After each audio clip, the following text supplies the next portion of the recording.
de lui du million de personnes désormais atteintes par le Covid-19.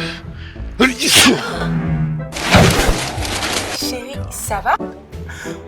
Oui, ça va, chérie. J'ai signé. On est couvert. Avec l'assurance Leadway Protection, assurez à votre famille un soutien financier en cas de décès, d'invalidité ou de maladie grave, y compris Covid-19. Vous prenez soin de ceux que vous aimez, nous prenons soin de vous. Souscrivez à 9 900 francs par an et recevez 500 000 francs en cas de sinistre. Rejoignez-nous. Leadway V.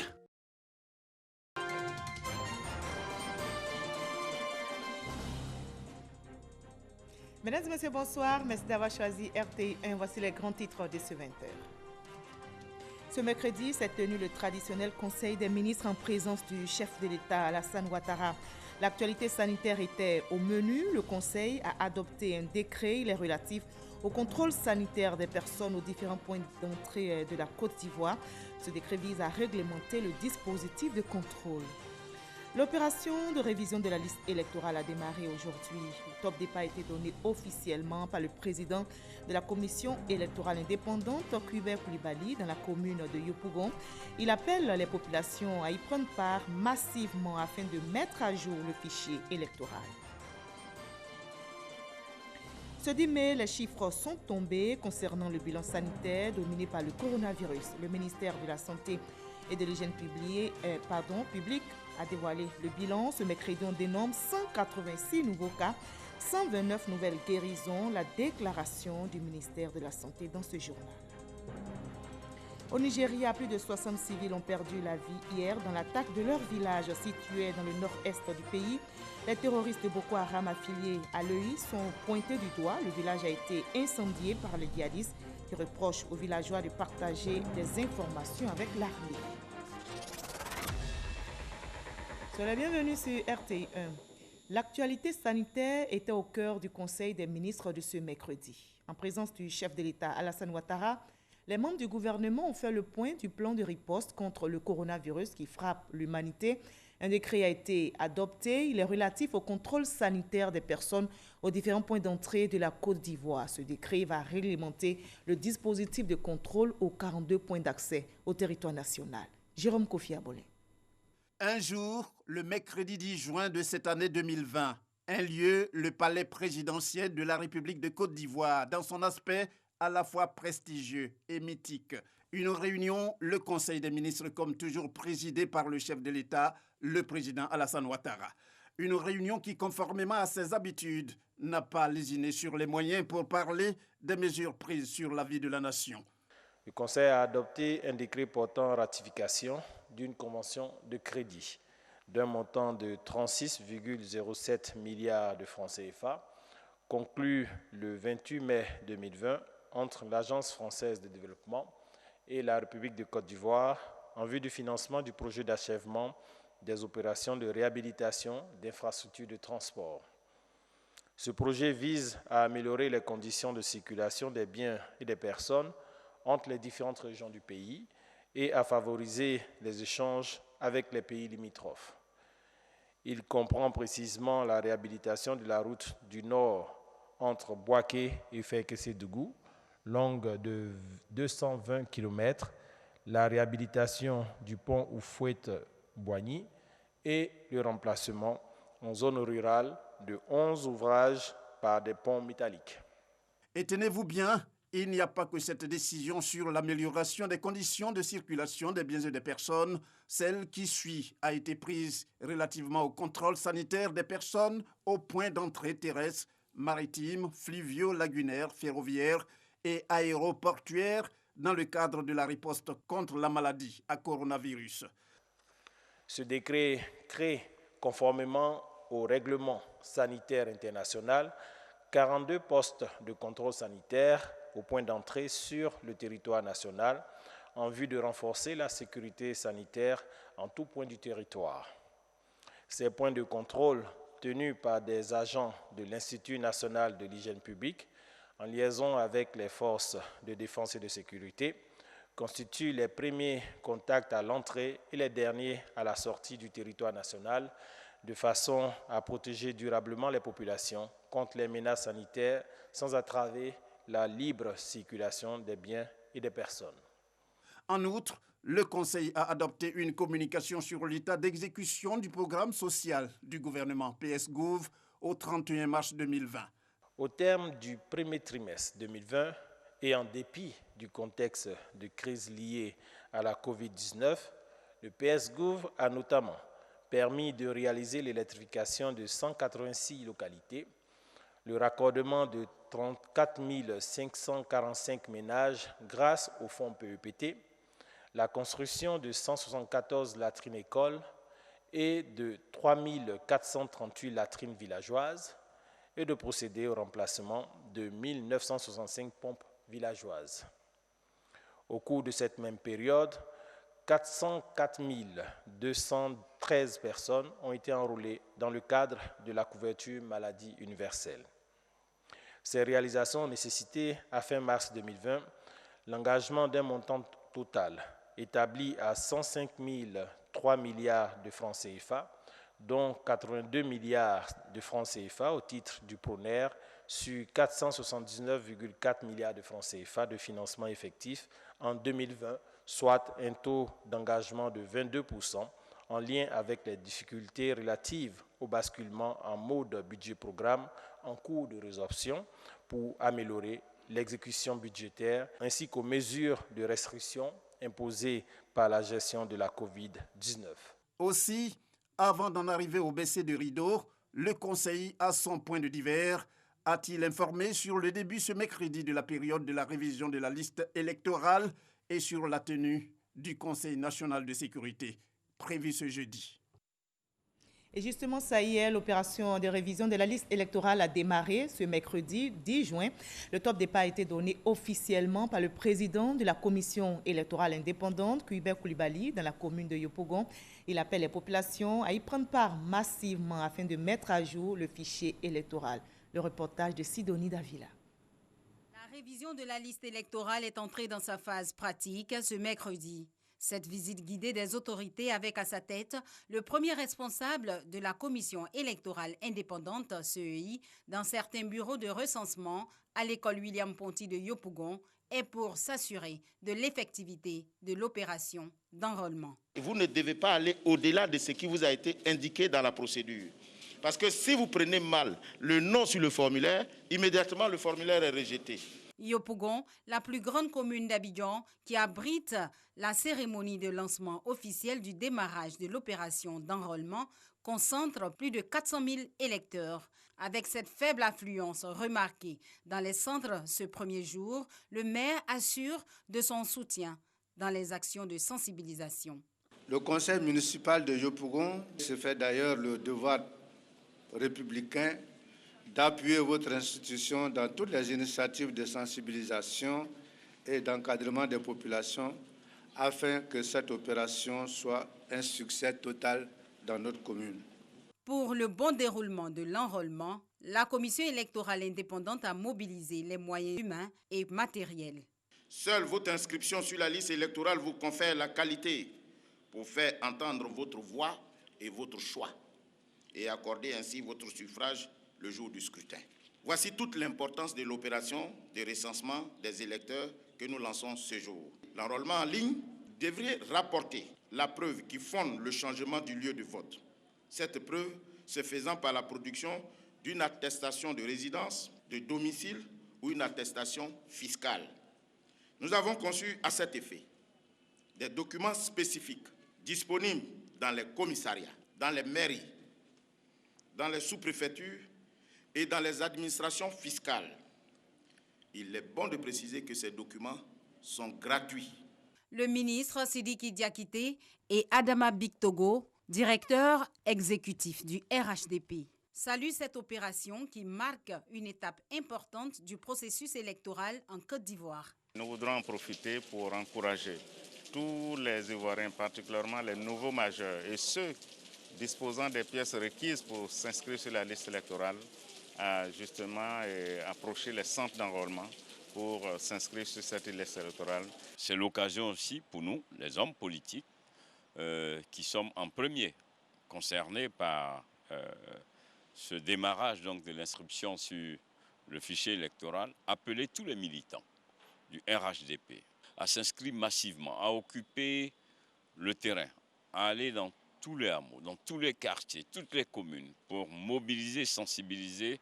La CEI compte pour sa part intensifier sa sensibilisation sur le terrain pour toucher le maximum de personnes concernées par cette opération. Le pays compte 10 848 centres d'enrôlement repartis sur toute l'étendue du territoire national. Leur ouverture s'est faite ce mercredi et ils le resteront pendant 15 jours. Voilà, la présidentielle en Côte d'Ivoire aura lieu en octobre prochain. Comme vous l'avez vu, la CEI s'attelle à la révision de la liste électorale. L'opération, je rappelle, a été lancée aujourd'hui. Les bureaux sont ouverts ce jour jusqu'au 24 juin prochain sur toute l'étendue du territoire ivoirien. La CEI a prêté, vous l'avez entendu, plus de 10 000 bureaux pour cette opération. Mais pour ce premier jour à Abidjan, nos reporters ont noté une faible affluence dans les différents centres. Sidonie Davila pour le témoignage. EPP groupe scolaire Siporex 8, 7h30, comme prévu. L'équipe de Cyril Kofi est en place. Mais les premiers requérants n'ont pour l'heure pointé du nez. Nous avons tous les matériels pour le travail. Bon, à cette heure-ci, nous n'avons pas encore reçu de personnes, mais nous espérons que les gens viendront. Changement de décor, groupe scolaire Séville. Dans cet établissement privé, on note la présence de Roland Kwakoukan. Ce nouveau major est venu se faire enrôler. Je suis très content de me faire inscrire sur la liste électorale. 10 minutes après, une autre présence, celle de Agnagne. Après avoir déroulé le motif de sa présence, l'agent lui rappelle qu'elle ne pourra pas se faire enrôler. La raison. Vous avez une fois voté? Si, j'ai une fois voté. L'enrôlement concerne les nouveaux majeurs, ceux qui n'ont jamais voté. Et ici aussi, vraiment, qui sont des déplacés, qui veulent changer leur lieu de vote. Voilà, c'est eux que vraiment nous recensons. Les anciens qui ont une fois voté là, eux, vraiment, ils ne sont pas pris en compte. Je vais avec un sentiment de joie parce que là, on m'a éclairé. Donc, je vais aller vérifier pour être sûr et puis voter. Dans chaque bureau de recensement, on trouve une équipe de 3 agents, le chef de centre, l'agent morpho, l'agent formulaire. Pour ce premier jour, l'opération démarre timidement, mais les autorités ivoiriennes espèrent que leur appel à l'enrôlement en vue de la révision de la liste électorale se fera entendre par les populations.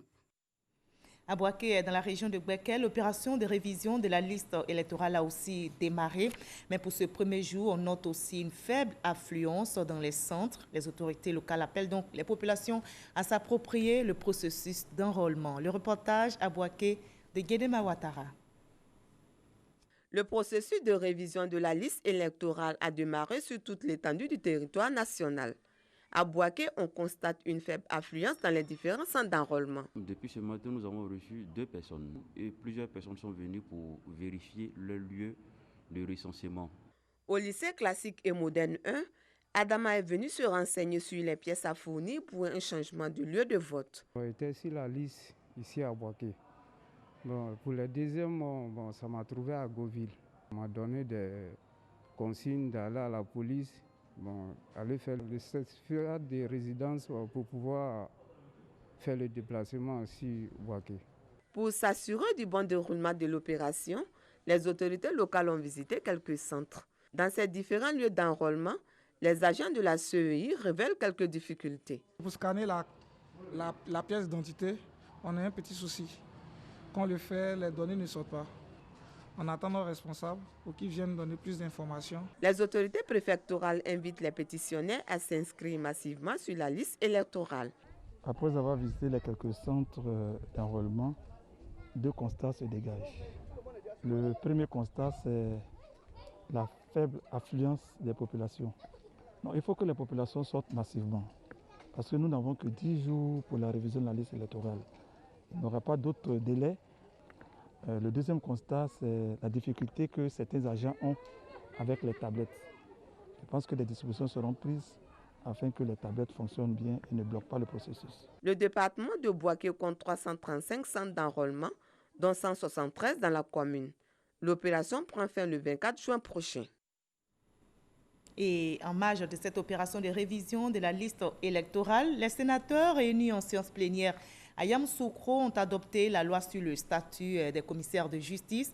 Les professions d'huissier de justice et de commissaire-priseur sont regroupées désormais dans une profession judiciaire unique sous l'appellation de commissaire de justice. Kader Sokodogo.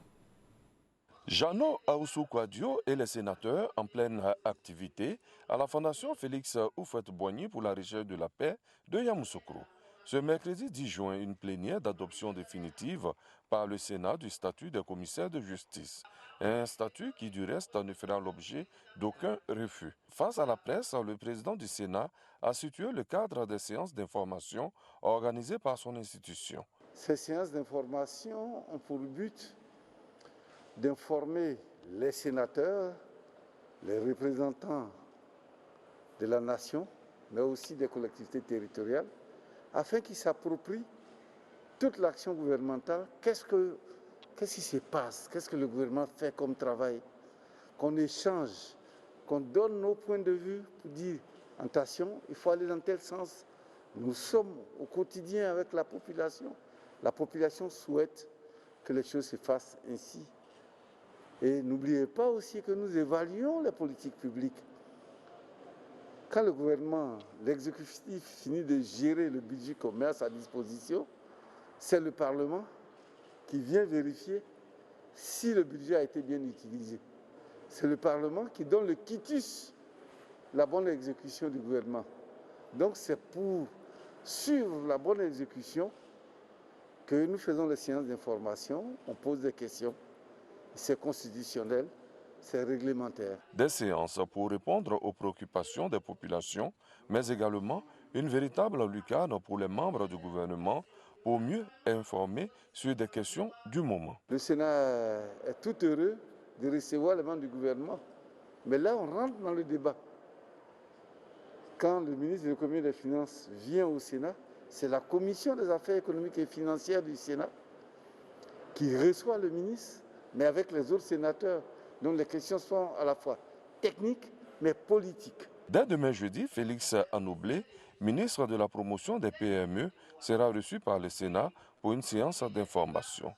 Il sera suivi vendredi par le ministre de l'Éducation nationale, de l'enseignement technique et de la formation professionnelle, Kandia Kamara. Voilà, sur le terrain politique, le ministre-gouverneur Robert Begré-Mambé, coordonnateur régional du RHDP de Songon et Yopougon, a échangé ce mercredi avec les enseignants de la commune de Songon. Au menu, la présidentielle d'octobre prochain, il les a invités à investir les localités pour mobiliser les militants en vue des échéances électorales. Issa Tchonayeo. Révision de la liste électorale, établissement de la pièce nationale d'identité, construction de salles de classe et de logements pour les enseignants de Songon, sensibilisation sur le respect des mesures barrières. Bref, tous ces sujets ont fait l'objet d'un échange entre le ministre-gouverneur Robert Begré-Mambé et les enseignants de la commune de Songon. En sa qualité de coordonnateur régional de Songon et de Yopougon du RHDP, Robert Begré-Mambé a salué les nombreuses réalisations du chef de l'État Alassane Ouattara en faveur de l'éducation et du bien-être des enseignants à Songon. Le président de la République a fait de grandes choses pour Songon et les enseignants eux-mêmes l'ont relevé. Et ils ont vu à travers ces actions que c'est un homme de développement. Donc nous sommes engagés tous à suivre le président dans le développement qu'il impulse à cette région de Songon et à toutes les régions d'Abidjan. Ayant apprécié la tenue de cette rencontre, les enseignants ont dit leur satisfaction au ministre-gouverneur et au président de la République pour les actions de développement posées à Songon, leur facilitant l'exercice de leurs fonctions. Ils ont indiqué qu'ils seront reconnaissants au moment opportun. Les enseignants ont tous vu, nous avons tous bénéficié. Comme il a dit, nous avons le discernement. C'est sans parti politique, nous sommes prêts pour suivre sa vision pour le développement. Au cours de cet échange, Robert Begré-Mambé, qui accorde un prix à l'excellence, a annoncé la création de plusieurs prix, tant au niveau du primaire que du secondaire, pour récompenser les meilleurs élèves et enseignants de Songon. Je vous livre à présent ce communiqué qui vient de nous parvenir. C'est un communiqué de la ACA relatif à la déclaration des services de distribution et de diffusion des programmes audiovisuels en ligne. La Haute Autorité de la Communication Audiovisuelle ACA informe les promoteurs des médias audiovisuels en ligne, notamment les web TV, les web radios et les services de distribution et de diffusion des programmes audiovisuels en ligne qu'elle initie du 15 juin au 15 juillet 2020, une opération de recensement des 10 médias établis en Côte d'Ivoire. À cette fin, la ACA invite les promoteurs de ces médias audiovisuels en ligne à retirer à son siège à Cocody, Angré, 7e tranche de 8h à 16h30 auprès du responsable monitoring, un nouveau média, le formulaire de déclaration mis à leur disposition à cet effet. Pour toute information complémentaire, veuillez joindre la ACA. Le communiqué est signé du président de la ACA, Maître René Bourgoin. L'actualité sanitaire est dominée par le coronavirus, vous le savez, et les Ivoiriens ici en Côte d'Ivoire font bloc contre la pandémie pour gagner la bataille.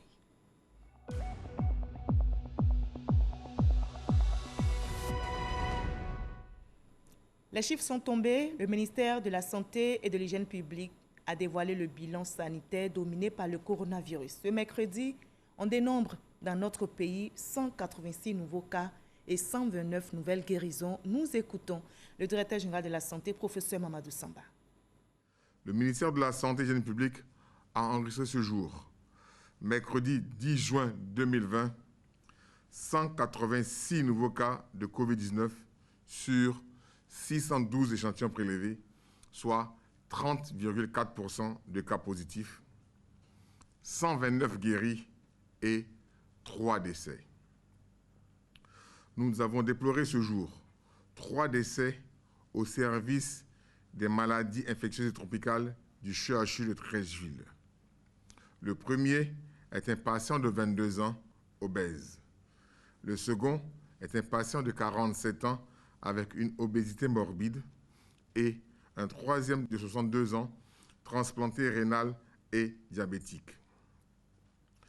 Le ministre de la Santé et de l'Hygiène publique présente ses condoléances aux familles éplorées. À la date du 10 juin 2020, la Côte d'Ivoire compte donc 4181 cas confirmés, dont 2174 personnes guéries, 41 décès et 1966 cas actifs. Le nombre total d'échantillons est de 33 476. Le ministre de la Santé et de l'Hygiène publique rappelle que la pandémie n'est pas terminée. Il exhorte les populations à ne pas relâcher les efforts dans le respect des mesures barrières. Ces mesures ont pour objet de vous protéger et de protéger les autres. Le ministre de la Santé et de l'Hygiène publique insiste sur le fait que le respect de dites mesures peut nous permettre de contrôler et de maîtriser la pandémie sur notre sol. Dès l'apparition de signes tels que la toux, la fièvre et les difficultés respiratoires, n'hésitez pas à vous rendre dans un des centres d'accueil et de dépistage COVID-19 ou appeler les numéros gratuits suivants, le 101, le 119, le 125 et le 143. Voilà, la pandémie n'est pas terminée. Continuons de respecter les gestes barrières pour stopper ce coronavirus qui touche plusieurs pays. Ce 10 juin, de nombre en Afrique, notamment au Ghana, 10 201 cas confirmés, 48 décès.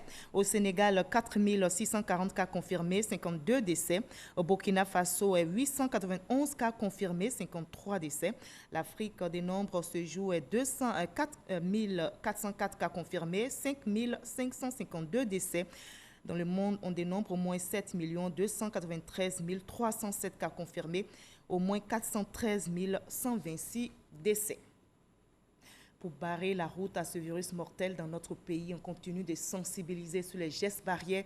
Au point de presse du gouvernement, ce mercredi, le tableau sanitaire et sécuritaire du pays a été présenté. À la porte des 4 000 cas de personnes infectées, les populations sont exhortées au strict respect des mesures édictées. Alexis Ouedraogo. La flambée des cas Covid-19 dans le pays inquiète.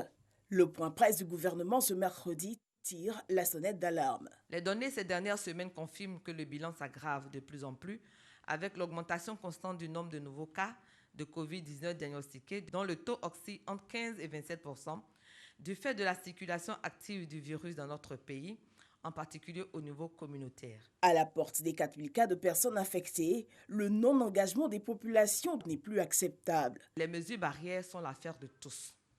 La situation est grave, réagissons vite pour faire la différence. Perte de goût ou d'odorat. Pour rompre la chaîne de transmission, il faut se faire dépister. La prise en charge ivoirienne fait ses preuves. Pour toute autre préoccupation, comme une perte inexpliquée de goût ou de l'odorat, vous êtes prié de vous rendre muni de masques dans les sites de dépistage de proximité Covid-19 ou d'appeler les numéros utiles et gratuits suivants: le 143, le 125, le 119 et le 101 pour être orientés. Sur le plan sécuritaire, même son de cloche, tous les acteurs de la société sont vivement interpellés. Sollicitons solennellement les tenanciers et ou propriétaires de maquis, de restaurants, hôtels, boulangeries, pâtisseries, étals de marché, chauffeurs et syndicats de transport en commun, guides religieux, à l'effet d'exiger de tout client, usagers et autres fidèles à l'entrée de leurs établissements, édifices ou engins respectifs, le port absolu du masque et le respect de la distanciation physique d'au moins 1 mètre. Et pour accompagner ces actions, la communication gouvernementale retrousse encore plus loin ses manches. La lutte contre la propagation de la Covid-19 oblige aujourd'hui l'implication de tous. La lutte continue. La Côte d'Ivoire, justement engagée dans le combat contre le coronavirus, reçoit heureusement de l'aide des pays amis et des institutions financières comme la BAD. La Banque africaine de développement vient d'approuver un prêt de plus de 49 milliards de francs CFA en faveur de notre pays. Et ce prêt vise à financer le programme d'appui du gouvernement ivoirien dans la riposte contre la Covid-19. Explication détaillée avec Jean-Jacques Kwame. Selon le communiqué de la Banque africaine de développement BAD, cet emprunt de la Côte d'Ivoire de 49,12 milliards de francs CFA s'inscrit dans le programme d'appui à la riposte de la maladie à coronavirus. L'objectif premier, augmenter le nombre de diagnostics d'ici la fin de l'année et renforcer les capacités de prise en charge des malades. Le second objectif du programme, soutenir les mesures d'action limitant l'impact de la pandémie sur les populations vulnérables. Il s'agit non seulement d'étendre le projet de transfert monétaire au bénéfice des 117 180 nouveaux ménages qui bénéficieront chacun de 75 000 francs CFA, mais aussi de prendre en charge les factures d'eau et d'électricité d'1 million de ménages et de nourrir plus de 2 millions d'enfants vulnérables d'ici la fin de l'année. Les petites et moyennes entreprises n'ont pas été oubliées. L'emprunt va accompagner l'État pour maintenir l'outil productif d'au moins 90% des PME et l'allègement d'impôts et taxes pour 3 500 entreprises. Et l'élan de solidarité s'accentue heureusement en cette crise sanitaire. La mairie de Koumassi vient de réceptionner un tunnel de désinfection, un outil pour participer aux efforts de sensibilisation dans la lutte contre la Covid-19. Et ce tunnel de désinfection a été conçu et réalisé par les jeunes de cette commune. Leur contribution pour lutter contre la maladie. La cérémonie de remise s'est déroulée en présence de la représentante de l'Union africaine venue encourager la jeunesse africaine, comme nous le rapporte un autre jeune africain, Mamadou Kwasi. Un tunnel désinfectant réalisé par des jeunes de la commune de Koumassi. Ce matériel de dernière génération désinfecte 250 personnes à l'heure. Il intervient dans le cadre de la lutte contre la maladie à coronavirus. Et les inventeurs ont décidé de le mettre à la disposition de la mairie de Koumassi. C'est une première à Koumassi qui se veut être à la tête du peloton de développement. Le tunnel désinfectant a l'avantage de vous désinfecter en totalité avec un brouillard fin non toxique. Le ministre Ibrahima Cissé Bakongo, maire de la commune de Koumassi, s'est réjoui des efforts et de l'ingéniosité de ces jeunes de sa commune. Il a saisi l'occasion pour exhorter ses populations au respect strict des mesures barrières. Mais avant, Ibrahima Cissé Bakongo invite chacun des chefs de communauté, des leaders religieux, ainsi que des responsables d'associations de familles de jeunes à être des ambassadeurs dans cette lutte contre la maladie à coronavirus. Mais déjà, il assure du bon usage de ce matériel gracieusement offert à la mairie de Koumassi. À Koumassi, nous avons une oreille attentive à tous ceux qui sont déterminés, à ceux qui veulent faire changer les choses dans notre pays, à ceux qui veulent faire changer la vie, qui veulent améliorer les conditions de vie et de travail de nos populations. Nous leur avons ouvert nos bras. Il faut que chacun prenne ses responsabilités, que chacun fasse ce qu'il peut, en plus, pour bouter hors de notre pays, hors de notre commune, ce virus. La cérémonie de remise de tunnels a vu la présence de la représentante résidente de l'Union africaine à Abidjan. Charlotte Joséphine Maïmoakala est venue encourager la jeunesse africaine à prendre une part active dans le combat commun contre la Covid-19. Une dizaine de ces tunnels désinfectants seront acquis par l'équipe municipale et installés à différentes entrées de la commune ainsi que aux entrées de plusieurs administrations publiques.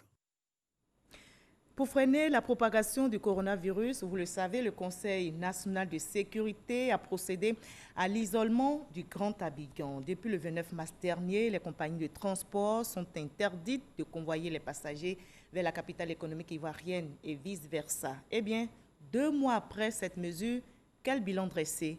Quelle est la situation dans le secteur des transports avec la fermeture des frontières terrestres? Comment ces compagnies s'en sortent-elles? Que prévoit l'État comme assistance? Je vous invite à une incursion dans l'univers des transports en pleine période de coronavirus. Dossier signé Kader Sogodogo. Le 29 mars 2020, sur instruction du Conseil national de sécurité, le Grand Abidjan allait être confiné. Une mesure prise pour éviter la propagation de la COVID-19 aux villes de l'intérieur du pays. À cette période, la majorité des cas détectés étaient concentrés dans le Grand Abidjan. Ce n'est pas tout. Les frontières terrestres du pays allaient subir le même sort. Ces mesures de confinement allaient voir les différentes compagnies de transport terrestre qui faisaient la navette entre Abidjan et l'intérieur du pays et la Côte d'Ivoire et les pays voisins cesser leurs activités. Une pilule difficile à avaler. Abidjan étant confiné, notre activité est carrément à l'arrêt. Parce qu'il faut dire que Abidjan représente 90% de notre chiffre d'affaires en termes de densité, en termes de rotation d'Abidjan vers l'intérieur et vice-versa, ainsi que la sous-région. Bouaké, Abidjan, Bobo-Dioulasso, on faisait 3 départs par jour. Maintenant, Abidjan, Bobo-Dioulasso, on faisait 4 départs par jour. Mais depuis la pandémie est venue, les compagnies sont garées jusqu'à les nouvelles ordres. Les conséquences n'allaient pas tarder. Une véritable crise économique. Certaines compagnies sont passées de 10 000 passagers transportés par jour à environ 500. L'écart est énorme. Le transport entre les villes de l'intérieur ne peut être une bouffée d'oxygène. Les charges sont énormes. En face, les recettes maigres. Il a fallu procéder au chômage technique. J'ai 62 personnes qui travaillent avec moi. Aujourd'hui, ils ne travaillent pas. Ils payent les maisons, ils payent manger, il n'y a rien. Je ne peux pas les payer. Une difficulté qui n'échappe pas au ministère des Transports. Les transporteurs, de manière générale, aujourd'hui, ont posé un constat dont la traduction en termes de chiffres nous amène à une perte de l'ordre de 18 milliards, avec son corollaire de chômage technique, de mise en chômage provisoire. Nous en sommes conscients, nous sommes en relation avec ces compagnies, ces représentants de ces compagnies. C'est en cela que le ministre les a déjà reçus à plusieurs reprises au cabinet. Pour lutter contre l'impact de la pandémie, le gouvernement a en toute responsabilité pris des mesures pour porter assistance à tous les secteurs touchés. Le monde des transports n'échappe pas à la générosité étatique. Quand on sort la calculatrice, il y a, selon les premières études menées, qui doivent être stabilisées, une perte de l'ordre de 18 milliards. L'accompagnement se fera essentiellement à travers les 4 fonds. Le plan de soutien du gouvernement est de l'ordre de 1700 milliards. Et dans les différents fonds, vous avez pour les personnes vulnérables de l'ordre de 150 milliards, vous avez pour les grandes entreprises de l'ordre de 100 milliards, vous avez pour les PME de l'ordre de 150 milliards, etc. Donc c'est dans ce package-là que véritablement les transporteurs seront accompagnés. C'est bon de passer à la caisse de l'État, mais la réalité est là. Il faudra bien reprendre à un moment donné au risque de disparaître. Pas de la COVID-19, mais de la crise économique. Alors, les transporteurs sont prêts à se soumettre à toutes les exigences. Au bout, il y a la survie du secteur. Nous sommes vraiment prêts à respecter et à nous engager aux côtés de l'État pour reprendre l'activité en respectant les mesures que l'État a prises pour préserver la vie des Ivoiriens. Nous sommes en train de redoubler d'efforts pour que lorsque Abidjan va être déconfiné, toutes les dispositions soient prises afin que les mesures qui vont être prises soient respectées par tous pour que le transport, comme on a toujours dit, la maladie ne passe pas par les transporteurs. En attendant, sur l'autoroute, l'absence des cas se fait sentir. Les gros camions restent les rois de la route. Ils traversent les frontières. Ils entrent également à Abidjan. Le Conseil national de sécurité autorise le transport des marchandises. Cette situation sera bientôt un vieux souvenir, nous l'espérons. C'était l'incursion dans l'univers des transports en pleine période de Covid-19, un sujet réalisé pour vous par Kades Sogodogo. L'école de gendarmerie d'Abidjan a abrité la cérémonie de présentation au drapeau de nouveaux gendarmes. 594 nouvelles recrues jugées aptes à l'issue de 3 mois de formation commune de base, formation au cours de laquelle il leur a été inculqué les valeurs de discipline, de probité, de loyauté. Ils ont été présentés au drapeau. Ils intègrent ainsi officiellement la grande famille des gendarmes du Côte d'Ivoire. Abou Sanogo. Durant 3 mois, ces 594 élèves sous-officiers de première année de la promotion 2019 et 2021, parmi lesquels 25 jeunes filles ont appris le maniement des armes, ainsi que les connaissances techniques et tactiques de base. Jugés aptes par leur maître, et ils sont à présent dignes d'intégrer la grande famille de la gendarmerie nationale, corps d'élite. Leur présentation au drapeau marque donc l'achèvement de leur formation initiale, ou formation commune de base, période au cours de laquelle leur sont inculquées les notions élémentaires du combattant et le début d'une formation professionnelle. À ces nouvelles recrues, le général de division, Alexandre Apalotouré, commandant supérieur de la gendarmerie nationale, a expliqué l'importance du drapeau et les a invités à être des exemples. Le drapeau national n'est pas un simple tissu richement décoré. Il est tricolore, orange, blanc et vert. Vous êtes maintenant engagé au service de la Côte d'Ivoire. Vous êtes chargé de la défendre partout où besoin sera, au prix de votre vie si nécessaire. Pour cela, vous avez le devoir de vous instruire, d'absorber, d'assimiler et de vous approprier tout ce qui vous est enseigné pour être prêt à servir dès votre sortie de cette école. La discipline, le dévouement, le sens de l'honneur, le service aux autres sont entre autres valeurs qui ont été inculquées à ces nouveaux gendarmes. Désormais soldats, ils ont exécuté leur premier défilé. Et ils apportent aussi leur pierre à l'édifice pour le bon fonctionnement donc, des conseils d'administration des entreprises ivoiriennes. Un nouveau poste a été créé. Il s'agit du secrétaire du conseil chargé de la rédaction des comptes rendus, des sessions et autres rencontres des conseils d'administration.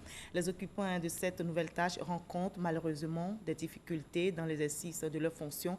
L'Institut national des administrateurs de Côte d'Ivoire organise donc une session de formation, nous dit Mamadou Kouassi. Les participants à cette session de formation sont les secrétaires du conseil d'administration d'entreprises ivoiriennes.